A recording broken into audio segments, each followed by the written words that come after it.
하는 예배 됩시다. 네. 미국 보스턴에서 고든이라고 하는 목사님이 목회를 하고 있었습니다. 그런데 한 주간에 여러 건의 장례가 나버린 거예요. 얼마나 바빴겠습니까? 이 장례를 집례한다는 게 쉽지 않죠.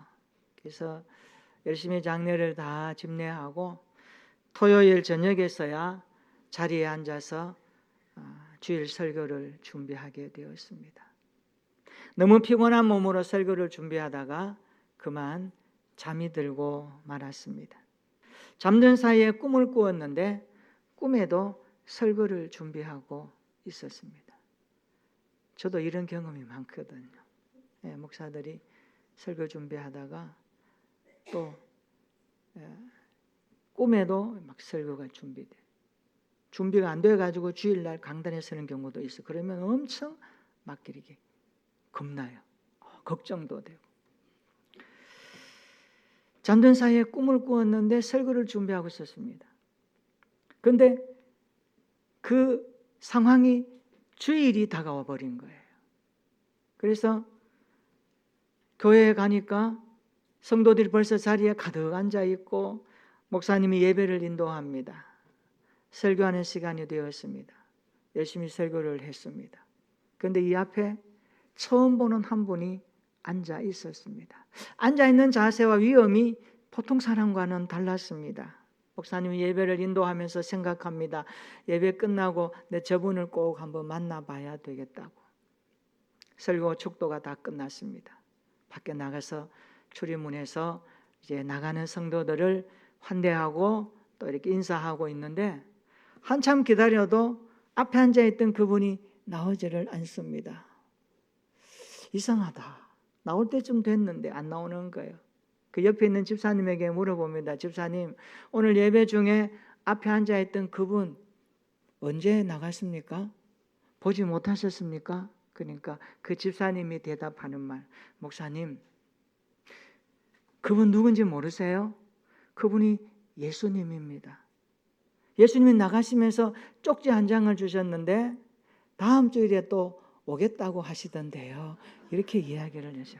깜짝 놀란 꿈을 깼습니다. 그래서 목사님이 다시 말씀을 준비해서 주일을 섬겼다고 하는데 꿈이지만 우리에게 좀 던지고 싶은 메시지가 있어요. 오늘 우리가 드리는 예배, 우리 인간들이 앉아 예배했지만 이 자리에 주께서 성령으로 임재해 계신 줄로 믿습니다. 주님이 계신 이곳에서 주님을 만나는 예배, 주의 말씀을 듣다가 그 주님의 마음을 헤아리고 깨달아 우리도 주님처럼 풍성하게 하나님이 기뻐하시는 그리스도인들로 자라가는 귀한 예배가 되었으면 좋겠습니다.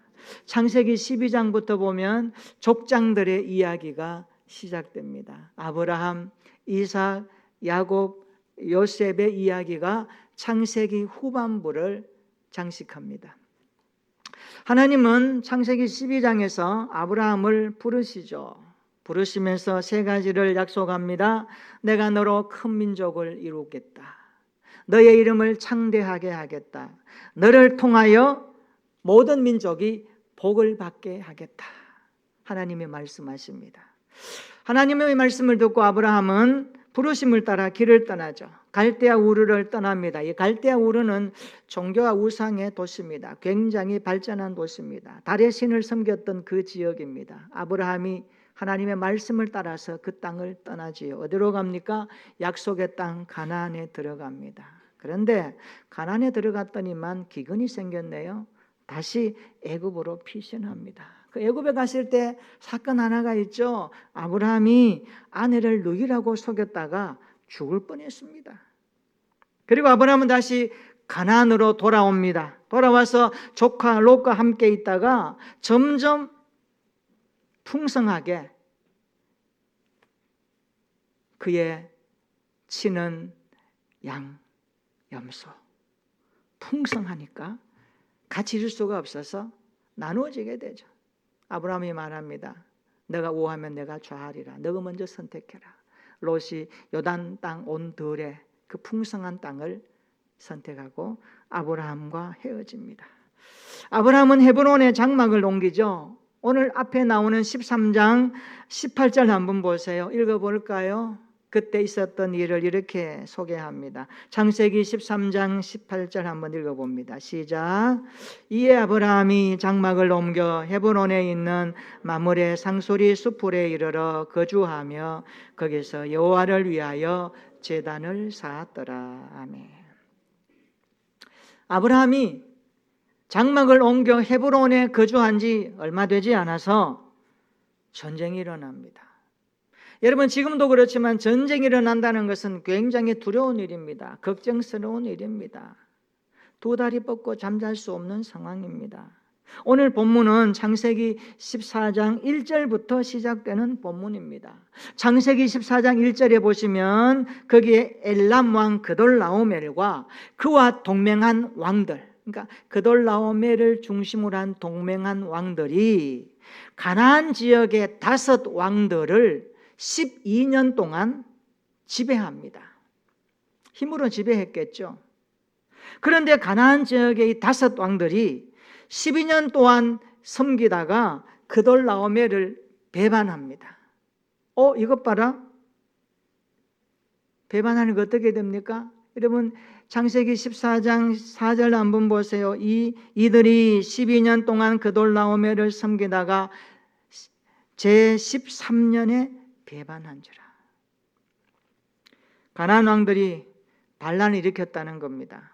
그랬더니 그돌라오멜 군대가 이들을 진압하기 시작합니다.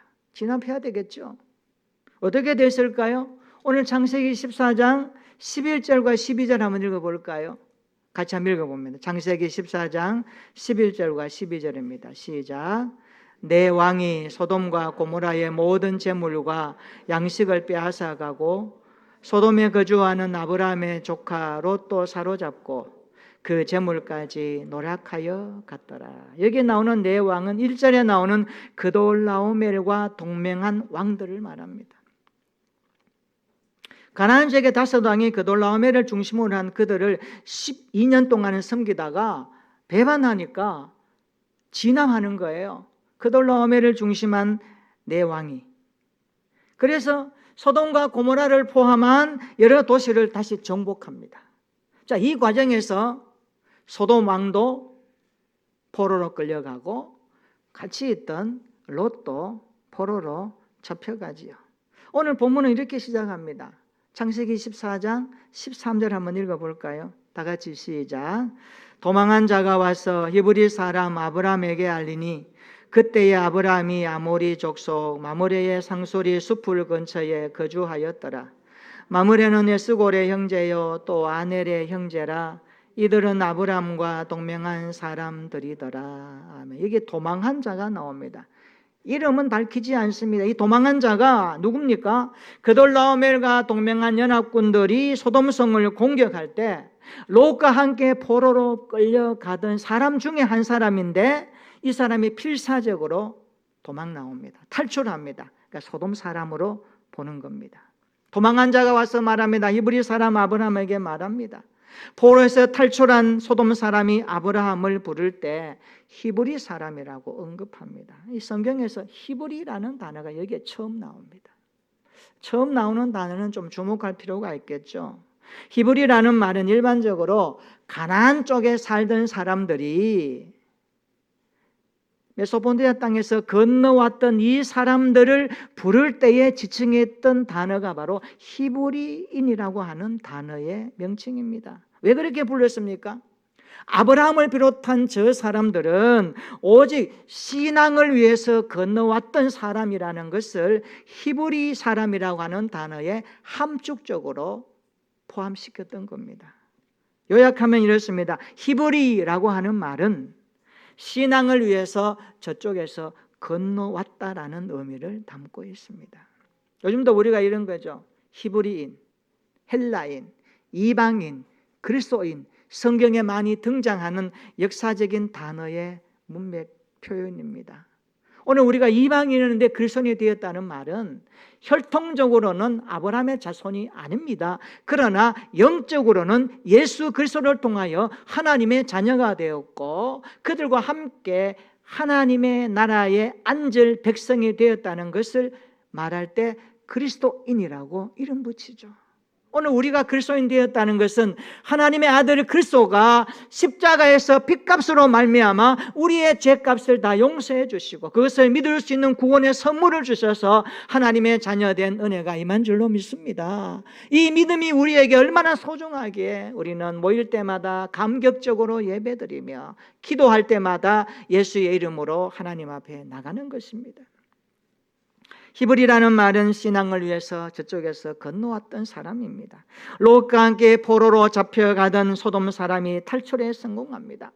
탈출한 그 소돔 사람이 히브리 사람 아브라함에게 말합니다. 여보시오, 나는 이렇게 해서 탈출해 왔는데 당신 조카 롯이 지금 붙들려 가고 있어. 빨리 손을 써야 되지 않겠소? 라고 알려주는 겁니다. 이 말을 듣고 아브라함이 어떻게 합니까? 창세기 14장 여러분 14절로 16절 한번 읽어볼까요? 다 같이 창세기 14장 14절로 16절입니다. 시작.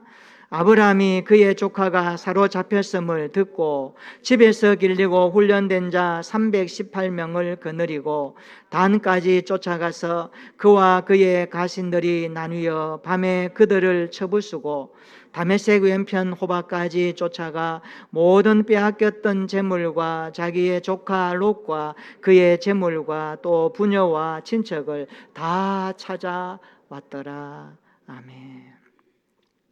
고대 사회에서는 요즘처럼 치안 조직과 제도가 제대로 갖춰지지 않았습니다. 그렇다 보니까 자신의 생명을 지키기 위해서는 스스로 뭔가 방비책을 써야 합니다. 보호하기 위한 자구책이죠. 특별히 아브라함은 어떤 사람입니까? 유목민입니다. 떠돌아다닙니다. 도적과 맹수의 위협을 이겨내기 위해서 훈련된 방어할 사람이 필요합니다. 그래서 아브라함은 집에서 길리고 훈련된 사람 318명, 적은 수도 아닙니다. 자, 이것을 보면 학자들이 이렇게 말합니다. 적어도 아브라함 밑에서 함께 했던 식솔들은 한 1000명은 넘었을 것이다 라고 그렇게 언급합니다. 그리고 보면 아브라함은 굉장히 대단한 부유층에 속한 사람입니다. 아브라함은 318명을 데리고 어디로 갑니까? 롯을 구하러 전쟁에 뛰어듭니다. 사실 전쟁 경험이 없는 318명의 사람들이 그돌라오메를 중심한 연합군을 상대한다는 것은 사실 전쟁의 승산을 기대하기 어렵습니다. 그렇지 않나요? 도시국과 연합군을 상대한다는 것 쉬운 일이 아닙니다. 여러분 사람들에게 야 맛있는 거 먹으러 가자, 내가 밥 사줄게 라고 하면 잘 따라올 수 있어요. 그런데 칼 차고 총 가지고 전쟁터에 가자 그러면 따라올 사람이 몇 명 되겠습니까? 나 안 갈 거야, 나 무서워, 거기 가면 죽잖아, 이런 상황입니다. 아브라함이 전쟁에 뛰어들어요. 근데 그 전쟁이 작은 전쟁이 아닙니다. 그돌라오메를 중심한 연합군과의 전쟁입니다. 만만치가 않아요. 그럼에도 불구하고 아브라함은 위험을 무릅쓰고 롯을 구하려 뛰어듭니다. 질문입니다. 아브라함은 왜 위급한 이 상황 가운데서도 전쟁에 뛰어들까요? 여러분은 위급할 때 내가 여기에 뛰어들어야지 라고 하는 마음의 결심과 결단을 어디에서 찾습니까? 오늘 이 부분을 좀 다루려고 합니다. 오늘 설교 제목입니다. 따라해 볼까요? 위급할 때 결정 기준은 무엇인가? 우리가 인생을 살아가면서 크고 작은 인생의 문제 앞에 봉착할 때 내가 거기서 내리는 다음 단계의 결정을 어디서 찾고 있느냐라는 말씀입니다. 위급할 때의 결정 기준은 무엇인가? 오늘 아브라함을 통해서 몇 가지 신앙의 교훈을 얻고자 합니다. 첫째로 위급할 때 그리스도인은 감정을 기준으로 결정하지 말아야 합니다. 따라서 합시다. 위급할 때 감정을 기준으로 결정하지 말라. 위급할 때 감정을 기준으로 결정하지 말라는 말씀은 왜냐하면 죄 지은 인간은 감정이 이미 상해 있는 상태입니다. 여러분의 감정을 한번 돌아봅시다. 지금까지 태어나서 여기까지 올 때에 여러분의 감정에 변화 없이 한결같이 계속 화 한 번 안 내고 짜증 한 번 안 내고 소리 한 번 안 지르고 불편함 없이 정말 예수님 같은 마음으로 사람들을 상대하고 예배를 드리며 기도하며 하나님 앞에 살아왔다고 자신할 수 있는 사람 손 들어보세요. 제가 맛있는 밥 사드릴게요. 한 사람도 없을 겁니다. 나 짜증 냈어요. 육신이 힘들 때에, 여유가 없을 때 불편 불만 호소하며 그렇게 살아왔어요. 왜 그럴까요? 우리의 감정이요, 죄를 짓고 나서, 죄를 맛보고 나서요, 상한 감정이 우리 안에 들어와 있어요. 그 책에 보면은, 기독교 서적 가운데 보면 상한 감정의 치유라는 단어가 있는데, 요즘은 또 달라졌어요. 상한 감정 치유해서 안 된다. 상한 감정 버려야 된다. 그 상한 감정 붙들고 있어서 안 되고 그 십자가에 다 못 박아 버리고 하나님이 주시는 새로운 마음이 우리 안에 자리 잡아야 된다라고 하는 책들도 있더라고요. 어쨌든 인간이 가진 감정은 우리가 어떤 문제 앞에 결정할 수 있는 기준점이 되지 못한다는 사실입니다. 아브라함을 보십시오. 그는 감정을 기준으로 결정하지 않았습니다. 아브라함은 중요한 결정을 내릴 때 과거의 사사로운 것에 얽매이지 않았다는 겁니다. 자, 롯은 어떤 사람입니까? 지 좋은 거 다 딱 먼저 구하고 아브라함에게 행했던 그의 모습은요, 사실 존대하지 않았습니다. 버릇없이 구했습니다. 아브라함 입장에서 보면 롯은 어찌 보면 배신감에 불과합니다. 그래서 깊이 생각하기에 따라서는 롯이 스스로 선택한 대가를 톡톡히 치르도록 내버려 둘 수도 있는 상황입니다. 여러분, 지금 전쟁은 요단 동쪽에서 일어납니다. 아브라함은 요단 서쪽에 있습니다. 동과 서가 얼마나 거리가 멉니까? 강 건너 불구경하듯이 그냥 전쟁을 관망할 수도 있습니다. 그러나 아브라함은 그런 생각을 하지 아니하고 롯을 바라보면서 불쌍히 여깁니다. 하나님의 마음으로 뛰어들어가는 거죠. 아브라함은 과거의 사사로운 감정에 매이지 않았던 겁니다. 사람이요, 나에게 어떤 뭔가를 잘해줬던 사람은 괜찮지만 불편함이 있던 사람들은 사실 다음 단계로 넘어갈 때 굉장한 어려움이 있는 거죠. 아브라함은 과거의 사사로운 감정에 매이지 않고 결정했다는 것을 성경이 말씀합니다. 두 번째로, 위급할 때 유익을 기준으로 결정하지 말아야 합니다. 따라해 봅시다. 위급할 때 유익을 기준으로 결정하지 말라. 사람들은 무언가를 결정할 때 유익을 생각합니다. 이것이 나에게 유익한가? 유익을 따져서 결정하거든요. 만약에 자기에게 유익이 안 되면 결정하지 않습니다. 발을 뺍니다. 이게 인간의 본성적 태도입니다. 유익이 오면 뛰어들고 손해가 오면 발을 뺍니다. 그런데 아브라함은 이 큰 전쟁에 뛰어들면서 유익을 생각하지 않습니다. 롯을 사로잡아간 그돌라오멜의 연합군은 무능한 군사들이 아닙니다. 남부 동맹군을 물리치고 승리한 군사들입니다. 이런 전쟁에 참여하는 것은 참으로 위험한 일에 틀림이 없습니다. 그들과 싸우기 위해서는 어찌 보면 죽음을 자초하는 일인지도 모릅니다. 그러므로 자기의 유익만 생각한다면 아브라함은 이 전쟁에 뛰어들 생각을 하지 말아야 됩니다. 그러나 그는 롯의 생명을 구하는 것이 마땅한 일이라 생각하며 뛰어듭니다. 아브라함은 한 생명을 바라보는 하나님의 마음으로 뛰어든 것입니다. 그래서 우리는 어떤 뭔가를 결정할 때 유익을 기준으로 결정하지 말아야 된다는 교훈을 이 말씀에서 받습니다. 세 번째, 위급할 때 능력을 기준으로 결정하지 말아야 합니다. 따라해 볼까요? 내가 위급한 일을 당할 때 나의 능력을 기준으로 결정하지 않겠습니다. 아브라함은 자기의 능력을 기준으로 결정하지 않았습니다. 아브라함이 이 318명의 사람들과 함께 참여하지만 그들은 정규군이 아닙니다. 그냥 집에서 가사를 돌보며 짬짬이 훈련받았고 그냥 아브라함의 그 식솔들을 보호하기 위한 조치로서 아브라함이 만든 사람들입니다.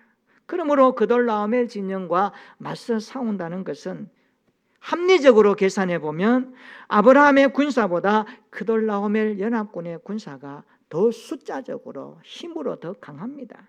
힘으로는 롯을 찾아올 방책이 사실 물음표입니다. 도저히 승산 없는 전쟁이기 때문에 그렇습니다. 자기 한 몸 지키기도 어려운 상황입니다. 그럼에도 불구하고 아브라함은 이 전쟁에 뛰어듭니다.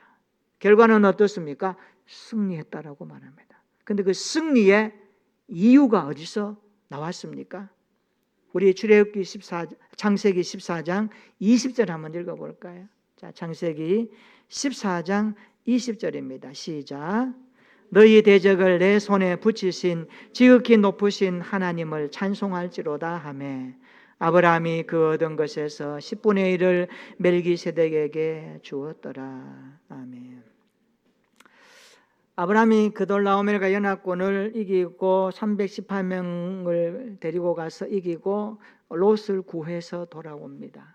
소돔 왕도 구출되었습니다. 많은 사람들이 구출되어 돌아올 때에 소돔 왕이 사회의 골짜기로 나와서 아브라함을 영접하지요. 이어서 멜기세덱이 아브라함에게 영접하러 나옵니다. 멜기세덱은 떡과 포도주를 가지고 나왔어요. 그리고 지극히 높으신 하나님의 제사장이었다고 말합니다. 그러면서 20절에 보니까 아브라함이 이 전쟁에 이긴 원인에 대해서 멜기세덱이 이렇게 말합니다. 하나님이 대적을 너희 손에 붙여주셔서 이기게 하셨다. 아브라함의 개인적인 능력이 아니라 여호와 하나님의 능력으로 된 것을 멜기세덱이 만방에 선포합니다. 이 말씀의 이면에는 아브라함이 전쟁에 들어갈 때 무엇을 했을까요? 그는 하나님을 의지하고 믿음으로 하나님을 바라보며 이 전쟁을 수행했다는 것을 요약하고 있습니다.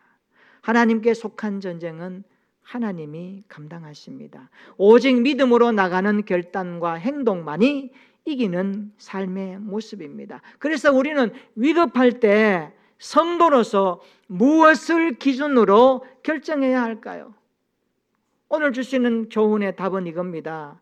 여호와를 믿음으로 기도하면서 결정하라는 말씀입니다. 따라해 볼까요? 위급할 때 여호와를 믿음으로 기도하면서 결정하라. 이게 하나님이 주시는 메시지입니다. 우리가 어렵고 힘든 일 만날 때 어떤 감정, 어떤 유익, 어떤 능력을 기준으로 그것을 정리하지 말고 하나님이 주시는 말씀을 붙들고 그 하나님을 믿고 의지하면서 기도하라는 겁니다. 그래서 우리는 오늘 아브라함을 통하여 주시는 삶의 위급한 상황에 선택할 때 어디서 기준을 삼아야 할 것인가? 다윗을 한번 보십시오. 블레셋이 쳐들어오는 위급한 전쟁터에서 골리앗이 얼마나 강한지 그는 계산하지 않았습니다. 나와 함께 하시는 하나님이 위대하시고 놀랍다는 것을 믿고 그 전쟁터에 뛰어들었습니다. 그날에 고백하는 다윗의 고백을 한번 들어볼까요? 사무엘상 17장 45절. 우리가 잘 아는 말씀이죠. 같이 한번 읽어볼까요? 사무엘상 17장 45절입니다. 시작. 다윗이 블레셋 사람에게 이르되 너는 칼과 창과 단창으로 내게 나오거니와 나는 만군의 여호와의 이름 곧 내가 모욕하는 이스라엘 군대의 하나님의 이름으로 내게 가노라. 아멘. 다윗은 이스라엘 군대를 지휘하시는 하나님의 이름으로 달려갑니다. 결과는 다윗의 승리였습니다.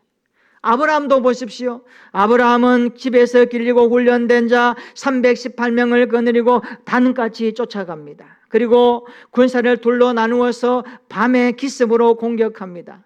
다메섹 왼편 호바까지 쫓아가서 모든 빼앗겼던 재물과 조카 롯과 모든 부녀와 친척을 다 찾아옵니다. 아브라함이 단순히 사로잡혀간 조카 롯만 구해온 것이 아니라 포로된 소돔 사람까지 다 구해왔다는 말씀입니다. 굉장히 통쾌하지 않나요? 자, 생각해 봅시다. 이날 이때 이긴 전쟁의 승리를 통하여 그 지역에, 소돔 땅에 그돌라오멜과 연합군 진영에서 기억했던 사람이 누굴까요? 아브라함이에요. 아브라함 저 누구야? 자기 식솔 318명 데리고 우리와 맞서서 이겼다고? 그 사람이 누구야? 어디서 온 거야? 아브라함 이름을 하나님께서 하나하나 만들어 가십니다. 여러분, 역사적인 사건과 전쟁의 이면에 하나님의 하시고 싶은 마음이 느껴지지 않나요? 아브라함을 아브라함 되게 하시는 하나님께서 어느 날 갑자기 아브라함이 믿음의 사람으로 된 것이 아닙니다. 때로는 넘어지고 때로는 실패하고 때로는 좌절할 수 있어요. 그러나 하나님의 손에 붙들린 당신의 사람들은 아브라함의 후손으로 만들기 위하여 오늘 저와 여러분들의 위기 앞에 있을 때에 때로는 감정이 상하고 감정으로 하지 말고, 때로는 유익을 따라 살지 말고, 너 능력 따라 결정하지 말고 나를 믿으면 얼마나 좋겠니? 나를 바라보고 나를 믿음으로 신뢰하며 내 안에 계신 예수 그리스도가 너의 승리자야, 너를 구원한 인생이야. 위급할 때도 그 하나님을 믿고 따라봐. 그러면 아브라함을 아브라함 되게 하시는 하나님을 너는 배워갈 거야. 이 메시지가 이 속에 담겨 있는 거예요. 우리는 모두 치열한 전쟁터 같은 세상에 살고 있습니다. 정치도 그렇고 사회, 문화, 경제, 우리 10월 기도문 가운데 제가 적어놨습니다만 인공지능, 빅데이터, AI, 챗GPT 이런 것들 얼마나 오늘 우리 시대에 갑자기 와 있습니까? 요즘은요 AI가 만든 어떤 것에 사람들이 이제는 조심해야 돼요. 실제와 너무나 같아요. 이런 시대에 인간이 기계에 종속되려고 합니다. 피조물이 창조주 하나님을 앞서려고 합니다. 인간의 기술과 지식이 월등하여 하나님이 주신 지혜를 외면하고 인간 스스로 뭔가를 창출하고 세워가고 대장이 되려고 하는 이 시대적 문화의 풍조 속에서 오늘 우리가 어떤 인생의 위기 앞에, 삶의 문제 앞에 봉착했을 때 무엇을 기준으로 결정해야 될까요? 그것은 감정이 아닙니다. 유익도 아닙니다. 내 능력도 아닙니다. 오직 여호와를 믿는 믿음으로 기도하는 것입니다. 주님의 말씀이 살아서 운동력 있다는 사실을 믿는다면 오늘도 우리 안에 일하시는 하나님, 우리 환경 가운데 일하시는 하나님, 이 우주와 열방을 품고 다스리시고 당신의 섭리로 이 백성들을 이끌어가시는 하나님, 오늘도 교회를 이루게 하시고 저와 여러분들에게 그리스도인이라 칭호를 주셨다면 아브라함의 영적 후손으로 살아내기 위해 삶의 자리자리마다 빚어가시는 하나님의 손길을 믿는다면 우리가 해야 할 일은 뭘까요? 어려운 일 만나도 힘든 일 만나도 그 앞에 하나님을 바라보는 것입니다. 우리 인생의 소망이 여호와이심을 바라보는 것입니다. 이 믿음이 있기를 주의 이름으로 축원합니다. 우리 모두는 하나님 없이는 결코 승리할 수 없는 싸움을 날마다 하고 있지 않습니까? 위급한 일을 만나셨습니까? 감정을 기준으로 결정하지 맙시다. 유익을 기준으로 결정하지 맙시다. 능력을 기준으로 결정하지 맙시다. 오직 여호와를 믿음으로 기도하면서 결정합시다. 거기에는 승리가 보장되어 있습니다. 한번 따라해 볼까요? 오직 여호와를 믿음으로 기도하면서 결정하겠습니다. 이런 고백의 삶이 이번 한 주간도 계속되기를 주의 이름으로 축원합니다. 아멘. 기도하겠습니다. 우리 모두는 치열한 전쟁터에서 살고 있습니다. 하나님 없이는 결코 승리할 수 없는 싸움을 날마다 합니다. 이렇게 기도합시다. 하나님, 위급한 일을 만났을 때 감정을 기준으로 결정하지 않게 하옵소서. 유익을 기준으로 결정하지 말게 하옵소서. 능력을 기준으로 결정하지 말게 하옵소서. 오직 여호와를 믿음으로 말씀 붙들고 기도하면서 하나님 앞에 나가게 하옵소서. 우리도 아브라함처럼, 우리도 다윗처럼 여호와를 믿음으로 기도로 결정하게 하옵소서.